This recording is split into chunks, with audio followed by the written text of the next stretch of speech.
এখন বিএনপি সরকার ক্ষমতায়, আমি এই এলাকার এমপি এবং মন্ত্রী, কোন ভয় আছে? আর কারো ক্ষমতা আছে?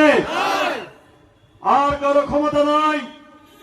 এই আমার দেবীগঞ্জ, এই আমার বোদা পঞ্চগড়ে আমার পীর তরিকা ভিত্তিক যারা আমার ভাইরা আছেন, বোনেরা আছেন, আপনাদের কোন মাজার, আপনাদের পীরের কোন স্থান ওই বাংলাদেশের কোথায় কি হয়েছে জানি না, যদিও ইতিমধ্যে আমাদের সরকার আমরা কঠোর অবস্থান নিয়েছি।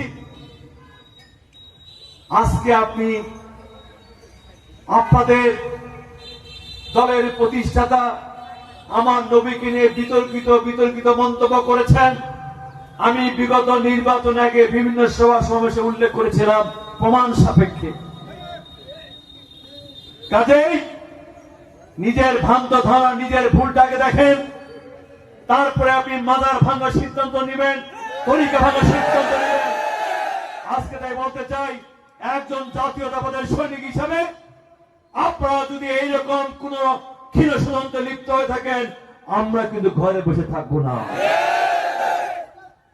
গত অন্তর্বর্তীকালীন সরকারের আমলে 127টি মাজার, শুধু মাজারে নয়, একজন মুসলমান হয় ওই ফরিদপুরের একজন মাজারপন্থীকে আপনারা আগুনে পড়ে দিয়েছেন।